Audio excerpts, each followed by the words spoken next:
नमस्कार, good morning. आपके साथ मैं हूं समीर अब्बास। देश के सबसे बड़े न्यूज नेटवर्क टीवी 9 पर अब आप देखने जा रहे हैं न्यूज टॉप 9, जिसमें हम आपको दिखाते हैं देश और दुनिया की तमाम अहम खबरें एक साथ एक जगह। फिरहाद हकीम की क्यों बढ़ सकती है मुश्किलें, बंगाल में गठबंधन को लेकर कांग्रेस में क्यों घमासान। आज बंगाल के रण में पहली बार यूपी के सीएम प्रचार के लिए उतरेंगे। पश्चिम बंगाल, आसाम में आज पहले चरण के चुनाव के लिए जारी होगी अधिसूचना। चुनावी राज्यों से जुड़ी तमाम अहम खबरें सबसे पहले देखते हैं टॉप 9 21 का राज्याभिषेक। पश्चिम बंगाल में टीवी 9 भारतवर्ष की खबर का असर हुआ है। बीजेपी ने ममता के करीबी मंत्री फिरहाद हकीम के कोलकाता की मस्जिद से सियासी प्रचार मामले की शिकायत चुनाव आयोग से की है और फिरहाद हकीम को चुनाव लड़ने के लिए अयोग्य घोषित करने की मांग की। फिरहाद हकीम ने मस्जिद में इमामों का वजीफा बढ़ाने का वादा किया था। उत्तर प्रदेश के सीएम योगी आज बंगाल के दंगल में ताल ठोकेंगे। योगी मालदा के गाजौल के विद्रोही मैदान में परिवर्तन यात्रा में शामिल होंगे और एक रोड शो करेंगे। इसके बाद योगी एक जनसभा को संबोधित करेंगे। योगी की आक्रामक स्टाइल के प्रचार को देखते हुए बंगाल बीजेपी के नेताओं ने उनके दौरे की डिमांड की है। पश्चिम बंगाल में फुरफुरा शरीफ के पीरजादा अब्बास सिद्दीकी की पार्टी के साथ गठबंधन को लेकर कांग्रेस में घमासान जारी है। अधीर रंजन चौधरी ने आनंद शर्मा के हमले पर पलटवार किया और कहा है कि वो एक राज्य के प्रभारी हैं और बिना किसी अनुमति के अपने दम पर कोई फैसला नहीं लेते। वाम दलों के साथ अब तक हुई चर्चा में सीटों की साझेदारी के बाद ही सहमति बनी है। कांग्रेस के वरिष्ठ नेता आनंद शर्मा ने अधीर रंजन चौधरी पर हमला किया है और कहा कि इंडियन सेकुलर फ्रंट जैसे दलों के साथ कांग्रेस का गठबंधन पार्टी की मूल विचारधारा के खिलाफ है, जो गांधी और नेहरू के धर्मनिरपेक्षता वाले सिद्धांत पर आधारित है। इन मुद्दों को कांग्रेस कार्य समिति पर चर्चा होनी चाहिए। पश्चिम बंगाल के बीजेपी प्रभारी कैलाश विजयवर्गीय ने लेफ्ट कांग्रेस और फुरफुरा शरीफ के बीच खींचतान को लेकर कहा है कि बेमेल गठबंधन लंबा कभी नहीं टिकता। वोट का बंटवारा इन्हीं लोगों के बीच होगा। महिला सुरक्षा को उन्होंने कहा कि जब बंगाल की बेटी मुख्यमंत्री है तो फिर बंगाल के अंदर बेटियां सुरक्षित क्यों नहीं हैं। उधर टॉलीवुड एक्ट्रेस सरबंती चटर्जी बीजेपी में शामिल हो गई हैं। पश्चिम बंगाल की सीएम ममता से मुलाकात के बाद चुनाव में आरजेडी टीएमसी का समर्थन करेगी। तेजस्वी ने बीजेपी पर हमला करते हुए कहा कि बीजेपी बड़ी पार्टी है। सारे केंद्रीय मंत्रियों को लेकर बीजेपी बंगाल में बारात लाई है। आखिर इनका दूल्हा कौन है? एक भी बीजेपी नेता बताइए जो सरकार चलाने में ममता बनर्जी से ज्यादा अनुभवी हो। पश्चिम बंगाल और असम में आज पहले फेज की अधिसूचना जारी होगी। दोनों राज्यों बंगाल और असम में पहले चरण का मतदान 27 मार्च को होगा। असम की विधानसभा के चुनाव के पहले चरण की 47 सीटों के लिए मंगलवार को जारी होने वाली अधिसूचना से पहले सोमवार को राजनीतिक दलों और उनके सहयोगी दलों के बीच सीटों के बंटवारे को लेकर चर्चा हुई। कांग्रेस महासचिव प्रियंका गांधी वाड्रा के असम दौरे का आज दूसरा दिन है। प्रियंका असम के तेजपुर में आज एक रैली को संबोधित करेंगी। पहले दिन सोमवार को असम के लखीमपुर में प्रियंका गांधी ने झूमर डांस किया और इसके जरिए एक खास वोट बैंक को साधने की कोशिश की। इससे पहले उन्होंने मां कामाख्या देवी मंदिर में दर्शन किए। पश्चिम बंगाल में होने वाले चुनाव को देखते हुए केंद्रीय सशस्त्र पुलिस बलों की 70 और कंपनियां 8 मार्च तक राज्य में तैनात की जाएंगी, जिसके बाद अब तक राज्य में 295 कंपनियों की तैनाती हो जाएगी। सेंट्रल पुलिस की 125 कंपनियां सुरक्षा के लिए पहले से ही राज्य में तैनात की जा चुकी हैं।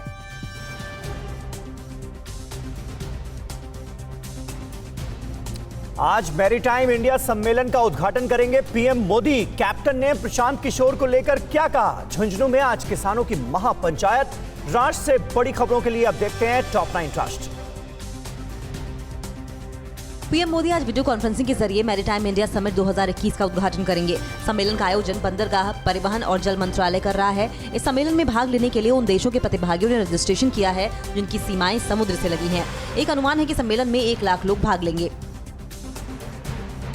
बीजेपी के राष्ट्रीय अध्यक्ष जेपी नड्डा जयपुर में सांसदों, विधायकों और जिलाध्यक्षों को संबोधित करेंगे। जयपुर के बिरला ऑडिटोरियम के भैरव सिंह शेखावत सभागार में नड्डा प्रदेश कार्य समिति की बैठक के उद्घाटन सत्र को संबोधित करेंगे और भंवर लाल शर्मा प्रदर्शनी का भी उद्घाटन करेंगे।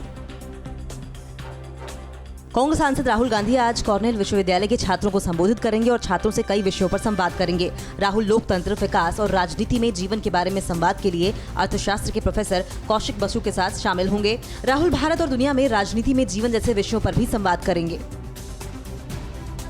पंजाब के मुख्यमंत्री कैप्टन अमरिंदर सिंह ने 2022 की तैयारी शुरू कर दी है। चुनावी रणनीतिकार प्रशांत किशोर को पंजाब के सीएम ने 1 रुपए सैलरी में प्रिंसिपल एडवाइजर बनाया और कैबिनेट मंत्री का दर्जा दिया है। अमरिंदर सिंह ने ट्वीट कर कहा है कि पंजाब की भलाई के लिए हम साथ आए हैं। गुजरात में स्थानीय निकाय चुनाव के परिणाम आ जाएंगे। राज्य की 81 नगर पालिका, 31 जिला पंचायत और 231 तालुक पंचायतों के लिए आज काउंटिंग होगी।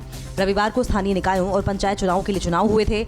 हाल ही में हुए सभी 6 निगमों के चुनाव में जीत के बाद बीजेपी को स्थानीय निकाय में भी सफलता की उम्मीद है। कृषि कानूनों के खिलाफ आज राजस्थान के झुंझुनू में किसानों की महापंचायत होगी। किसान नेता राकेश टिकैत और योगेंद्र यादव समेत कई नेता इसमें हिस्सा लेंगे। राकेश टिकैत ने कहा कि सरकार की खामोशी इशारा कर रही है कि आंदोलन के खिलाफ कुछ तो होने वाला है। इसके अलावा उन्होंने कहा कि कृषि कानूनों का मामला इसी साल हल हो जाएगा। श्रीनगर म्युनिसिपल कॉर्पोरेशन के पार्षदों ने ढाबे पर फायरिंग में मारे गए आकाश मेहरा के साथ सहानुभूति जताते हुए कैंडल जलाई और आकाश हम शर्मिंदा हैं, तेरे कातिल जिंदा हैं जैसे नारे लगाए। पार्षदों ने आकाश की हत्या को क्रूरता करार दिया और इसे एक कश्मीरी की हत्या बताई। पूरे देश में फास्टैग सिस्टम के इस्तेमाल होने से एक साल में 20,000 करोड़ का ईंधन बचेगा। इसका खुलासा केंद्रीय सड़क परिवहन और राजमार्ग मंत्री नितिन गडकरी ने किया है। फास्टैग की वजह से साल भर में हजारों करोड़ का ईंधन बचेगा। 16 फरवरी से फास्टैग जरूरी हो चुका है। रोजाना करीब 100 करोड़ रुपए का कलेक्शन फास्टैग के जरिए टोल नाकों पर किया जा रहा है। गुड्स एंड सर्विसेज टैक्स यानी जीएसटी में सालाना 7% की बढ़ोतरी हुई है। लगातार 5वीं बार जीएसटी कलेक्शन 1 लाख करोड़ रुपए से ऊपर रहा। पिछले साल फरवरी में जीएसटी कलेक्शन 1 लाख करोड़ था, जो इस साल के फरवरी में बढ़कर 1.13 लाख करोड़ रुपए हो गया। जीएसटी बढ़ने का मतलब साफ है कि कारोबारी स्थितियां अच्छी हो रही हैं। और आम आदमी को कैसे लगा महंगाई का एक और बड़ा झटका। दिल्ली में कहां डबल मर्डर से फैली सनसनी। छेड़खानी के विरोध पर कहां लड़की के पिता की बदमाशों ने हत्या कर दी और आवारा कुत्तों के खिलाफ कहां सड़कों पर उतरे लोग। राज्यों से जुड़ी अहम खबरें देखते हैं टॉप 9 देश प्रदेश में। पश्चिम बंगाल के आसनसोल में सड़क हादसे में एक शख्स की मौत के बाद जीटी रोड पर गुस्साए लोगों ने जमकर बवाल किया। भीड़ ने पुलिस की गाड़ी पर हमला कर तोड़फोड़ की। लोगों ने काफी देर तक हंगामा किया और सड़क को जाम कर दिया। लोगों का आरोप है कि पुलिस ट्रकों से पैसे लेती है, इसलिए ऐसे हादसे होते हैं। दिल्ली एनसीआर में सीएनजी और पीएनजी की कीमतों में फिर से बढ़ोतरी हुई है। सीएनजी 70 पैसे जबकि पीएनजी की कीमत में 91 पैसे इजाफा हुआ है। कीमतें बढ़ाने के पीछे वजह कोरोना काल में आईजीएल की fixed cost, man power cost और परिचालन लागत में हुई बढ़ोतरी को बताया जा रहा है। दिल्ली के नागलोई में सोमवार को बदमाशों ने दिनदहाड़े 2 युवकों की गोली मारकर हत्या कर दी। बदमाशों ने मौके पर लगे सीसीटीवी कैमरे भी तोड़ दिए। पुलिस के मुताबिक दोनों गुटों में मीट के व्यापार को लेकर पुरानी रंजिश चल रही थी। पुलिस ने आरोपियों की तलाश शुरू कर दी है। राजधानी दिल्ली में दिल्ली परिवहन निगम बोर्ड अपने बेड़े में इलेक्ट्रिक बसों को शामिल करने जा रहा है। डीटीसी ने कुल 300 इलेक्ट्रिक बसों को शामिल करने को मंजूरी दी है। परिवहन मंत्री कैलाश गहलोत ने बताया कि अगले साल फरवरी तक सभी बसों को बेड़े में शामिल कर लिया जाएगा। उत्तर प्रदेश में हाथरस में एक शख्स की सरेआम हत्या कर दी गई। मृतक ने अपनी बेटी से छेड़छाड़ की शिकायत पुलिस में की थी। इसकी रंजिश में 4 दबंगों ने खेत में काम कर रहे शख्स को ताबड़तोड़ गोलियों से भून डाला। पीड़ित बेटी ने हत्यारे की पहचान भी पुलिस को बताई है। कानपुर के बिखरू कांड में एसटीएफ ने विकास दुबे के साथ मददगार आरोपियों को गिरफ्तार किया है। एसटीएफ ने इस कांड को लेकर कई खुलासे किए। गिरफ्तार आरोपियों के पास से हथियारों का बड़ा जखीरा भी बरामद हुआ है, जिसमें एक सेमी ऑटोमेटिक अमेरिकी राइफल समेत कई हथियार जब्त किए गए। लखनऊ में 5 अप्रैल तक के लिए धारा 144 लागू कर दी गई है। ये फैसला आने वाले त्योहारों और किसान आंदोलन को देखते हुए लिया गया। प्रशासन कमिश्नरेट लखनऊ क्षेत्र में धरना प्रदर्शन की संभावना को देखते हुए पहले से ही तैयारी कर ली है। हरियाणा के गुरुग्राम में आवारा कुत्तों के खिलाफ सैकड़ों लोग सड़कों पर उतरे। यहाँ सेक्टर 83 की एक सोसाइटी के कई बच्चों को आवारा कुत्तों के काटे जाने के बाद लोग सड़कों पर उतरने को मजबूर हुए। इन कुत्तों से परेशान लोग इन्हें यहाँ से हटाने की मांग कर रहे हैं, जबकि कुछ लोग इन कुत्तों को हटाने के खिलाफ हैं। पंजाब के मुख्यमंत्री कैप्टन अमरिंदर सिंह अपनी पोती की शादी में भावुक नजर आए। अपने परिवार के लोगों के बीच अमरिंदर सिंह ने पूरे सुर में भावुक करने वाला एक पंजाबी लोकगीत गाया और गाते हुए खुद भी भावुक हो गए। और चीन ने भारत के खिलाफ चीनी सैनिकों को भड़काने वाले कमांडर को क्या तोहफा दिया। समंदर में चीन और पाकिस्तान की चुनौती से निपटने के लिए भारत की बड़ी तैयारी क्या है। पाकिस्तान की सुप्रीम कोर्ट से इमरान खान को कैसे लगा झटका। और कोरोना वैक्सीन को लेकर भारत के दबदबे से चिढ़ा चीन। किस कंपनी पर किया साइबर अटैक। पाकिस्तान और चीन की चालबाजियों से जुड़ी खबरें देखते हैं टॉप 9 चीन पाक साजिश में। एलएसी पर भारत से चीनी सेना की झड़प कराने वाली पीएलए के कमांडर जनरल झाओ जोंगकी का चीनी सरकार ने प्रमोशन किया है। चीन की जिनपिंग सरकार ने जोंगकी को संसद की प्रभावशाली विदेश मामलों की समिति का डिप्टी चेयरमैन नियुक्त किया गया। झाओ साल 2017 में डोकलाम और साल 2020 में लद्दाख गतिरोध के दौरान वेस्टर्न कमांड का प्रमुख था। भारतीय नौसेना में जल्द ही स्कॉर्पियन श्रेणी की तीसरी सबमरीन की नियुक्ति होगी। 10 मार्च को मुंबई में आईएनएस करंज की तैनाती हो जाएगी। इससे पहले आईएनएस कलवरी और आईएनएस खंडेरी को शामिल किया जा चुका है। करंज में टॉर्पीडो और tube launch anti ship missile दागने की क्षमता है। चीन अपने मिसाइल ट्रेनिंग एरिया को विकसित कर रहा है। सैटेलाइट तस्वीरों से खुलासा हुआ कि चीनी सेना ने जिलनताई में स्टोरेज कंटेनर्स, सुरंग और सपोर्ट फैसिलिटी को बढ़ाया है। ये सुरंग मिसाइल ऑपरेशन को छिपाने के लिए बनाए गए हैं। नॉर्दर्न बॉर्डर पर भारतीय इलाकों की दावेदारी को मजबूत करने के लिए सेना स्क्विंग अभियान को बढ़ावा देगी। सेना 3 मार्च से लद्दाख में काराकोरम दर्रे से उत्तराखंड के लिपुलेख तक एक बड़ा स्क्विंग अभियान RMAX 21 शुरू कर रही है। कोरोना वैक्सीन को लेकर दुनिया में भारतीय दबदबे से हताश चीन अब अपने हैकर्स के जरिए भारतीय वैक्सीन उत्पादक कंपनियों के फॉर्मूला को चुराने की साजिश कर रहा है। चाइनीज हैकर्स ने serum institute of Bharat biotech के IT सिस्टम पर साइबर हमला किया है। दुनिया में जितनी भी वैक्सीन बेची जा रही है उसमें 60% से ज्यादा भारतीय वैक्सीन है। पिछले साल लद्दाख में LAC पर भारतीय सैनिकों के साथ झड़प के बाद चीन अपने हैकर्स की मदद से पूरे भारत में ब्लैकआउट कराने की फिराक में था। ये दावा अमेरिकी वेबसाइट द न्यूयॉर्क टाइम्स ने किया है। खबरों के मुताबिक पिछले साल 12 अक्टूबर को मुंबई में हुए ब्लैकआउट में चीन का हाथ था। पाकिस्तान में संसद के उच्च सदन सीनेट चुनाव को लेकर सुप्रीम कोर्ट ने इमरान सरकार को बड़ा झटका दिया है। सुप्रीम कोर्ट ने सीनेट का चुनाव गुप्त मतदान के जरिए ही कराने का आदेश दिया। इमरान सरकार खुली वोटिंग के पक्ष में थी, जबकि विपक्ष गुप्त वोटिंग कराने की मांग कर रहा था। सीनेट की 52 सीटों के लिए कल वोटिंग होगी। भारत के खिलाफ हर दिन नई साजिश रचने में दिन रात एक करने वाले पाकिस्तान के हुक्मरानों और उसकी सेना को अपने मुल्क के नागरिकों की सुरक्षा को लेकर कोई चिंता नहीं है। वैक्सीन के लिए चीन के रहमो करम पर जीने वाले पाकिस्तान में कोरोना की तीसरी लहर आ सकती है। कोरोना को लेकर सभी पाबंदी को हटाने के बाद स्वास्थ्य विभाग ने चेतावनी जारी की है। पाकिस्तान भारत के खिलाफ आतंकियों की फौज खड़ी करना चाहता है। पाक अफगानिस्तान में तालिबान का समर्थन कर रहा है ताकि वो अफगानिस्तान की धरती का इस्तेमाल भारत के खिलाफ कर सके। काउंसिल ऑन फॉरेन रिलेशन के मुताबिक ISI लगातार तालिबानियों की मदद करने में लगी है। और आम लोगों के लिए वैक्सीनेशन की शुरुआत होने के बाद आज केंद्रीय स्वास्थ्य मंत्री लगवाएंगे कोरोना का टीका। कल PM मोदी, गृह मंत्री अमित शाह समेत देश की कई राजनीतिक हस्तियों ने कोरोना का टीका लगवाया था। देश में अब तक कितने लोगों को वैक्सीन लगाई जा चुकी? वैक्सीनेशन से जुड़ी सारी बड़ी खबरें देखते हैं टॉप 9 शुभ टीका में। वैक्सीनेशन के दूसरे फेज में आज केंद्रीय स्वास्थ्य मंत्री डॉक्टर हर्षवर्धन आज सुबह 9 बजे दिल्ली के निजी अस्पताल Delhi heart and lung institute में कोरोना का टीका लगवाएंगे। हर्षवर्धन ने कहा है कि वैक्सीन की कोई कमी नहीं है और वैक्सीनेशन को लेकर सरकार ने पूरी व्यवस्था की है। देश में अब तक 1 करोड़ 47 लाख लोगों को कोरोना की वैक्सीन दी जा चुकी है। आम लोगों के लिए वैक्सीनेशन की शुरुआत होने के साथ ही कल शाम 4 बजे तक 4,27,000 लोगों को टीका दिया जा चुका था, जिसमें 3,25,485 पहली डोज जबकि 1,01,587 लोगों को दूसरी डोज दी गई है।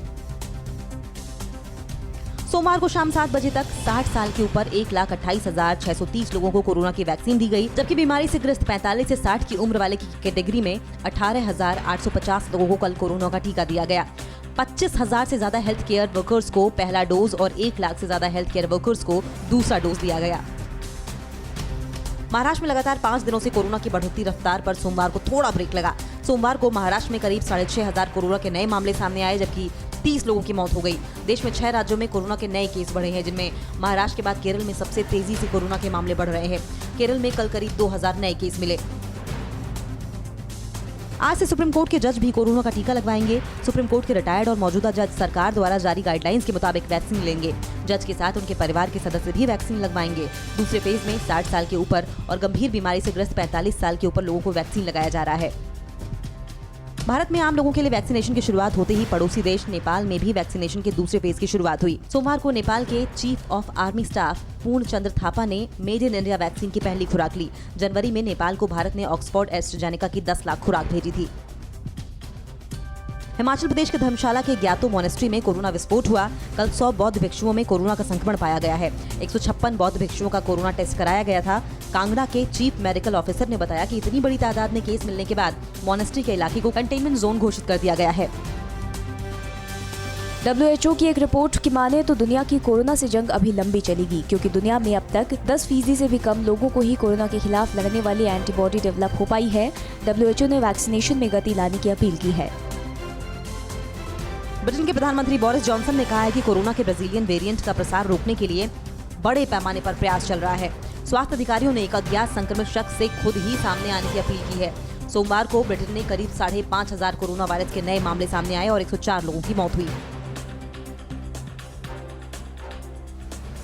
और अमेरिका ने ईरान के किस हमले का वीडियो पहली बार जारी किया? क्या पत्रकार जमाल खशोगी की हत्या को लेकर अमेरिका सऊदी अरब के प्रिंस के खिलाफ कोई बड़ा फैसला करने वाला है? ईरान के साथ न्यूक्लियर डील को लेकर अमेरिका ने क्या कहा और चीन अमेरिका के खिलाफ किस रिपोर्ट को तैयार कर रहा है। ग्लोबल टेंशन से जुड़ी बड़ी खबरें देखते हैं टॉप 9 वर्ल्ड बैटल ग्राउंड।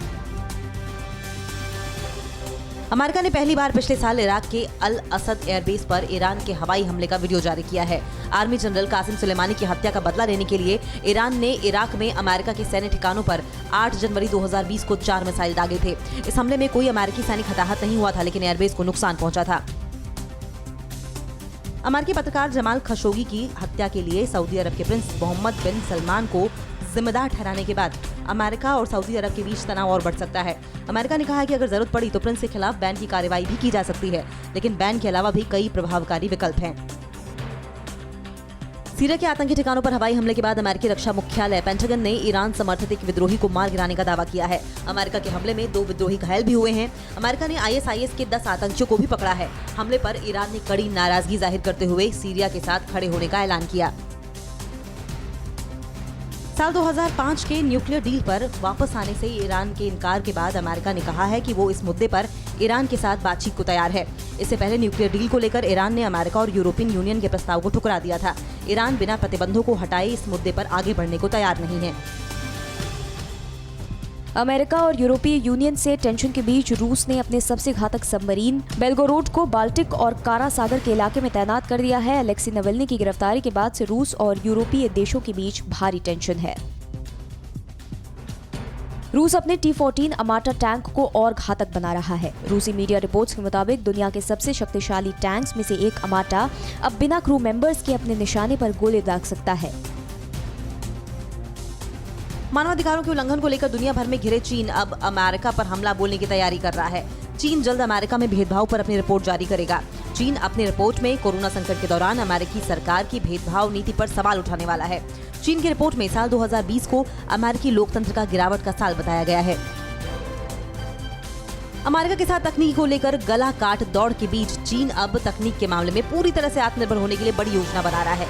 चीन कई क्षेत्रों में तकनीकी कमजोरियों को दूर करने में तेजी से आगे बढ़ रहा है।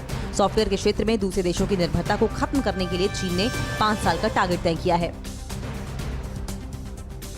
यमन में चल रहे युद्ध और रिहायशी इलाकों पर हुए हमले को लेकर चिंता जता चुके संयुक्त राष्ट्र ने मदद के लिए जमा हुई राशि को लेकर निराशा जताई है। संयुक्त राष्ट्र ने यमन में मानवीय सहायता के लिए खुलकर दान देने की अपील की थी, लेकिन अपील के बावजूद $1.7 बिलियन ही जमा हो पाए। ये साल 2019 में जमा की गई राशि से करीब $1 बिलियन कम है।